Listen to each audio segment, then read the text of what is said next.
Hello friends, welcome to Naayaki Fashions. Subscribe பண்ணாதவங்க subscribe பண்ணிக்கோங்க. இன்னைக்கு டிப் பார்க்கலாம் வாங்க.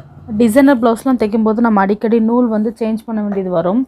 அப்போ வந்து இத வந்து மொத்தமா எடுத்துட்டு ரிமூவ் பண்ணிட்டு நம்ம சேஞ்ச் பண்ணாம ஜஸ்ட் பழைய நூல் எடுத்துட்டு நெக்ஸ்ட் என்ன நூல் நீங்க யூஸ் பண்ண போறீங்களோ அதை இன்சர்ட் பண்ணிட்டு இத கட் பண்ணி இது ரெண்டுத்துக்கும் சேர்த்து சின்னதா ஒரு முடி போட்டுக்கோங்க. ரொம்ப பெருசா போட வேண்டாம் ஏனா இது எல்லாத்துக்குள்ளேயும் டிராவல் ஆயி வரணும். சோ சின்னதா ஒரு நாட் போட்டுட்டு கீழ இருக்குலீங்களா ஊசிக்குள்ள இருக்கிற நூல் மட்டும் எடுத்துட்டு இப்படி நீங்க அட்ஜஸ்ட் பண்ணாலே போதும். நீங்க திருப்பி நூல் வந்து போடணும் அப்படினு தேவை கிடையாது.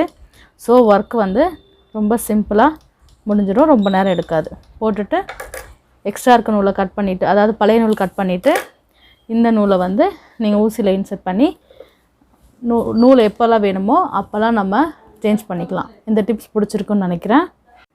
பிடிச்சிருந்தா நாயகி ஃபேஷன்ஸ்க்கு லைக் பண்ணுங்க, சப்ஸ்கிரைப் பண்ணுங்க. இந்த டிப் யாருக்காவது யூஸ்ஃபுல்லா இருக்கும்னு நினைச்சீங்கன்னா கண்டிப்பா ஷேர் பண்ணுங்க. நோட்டிஃபிகேஷன் வரணும் அப்படினா பக்கத்துல இருக்க பெல் ஐகானை பிரஸ் பண்ணுங்க. Thanks for watching.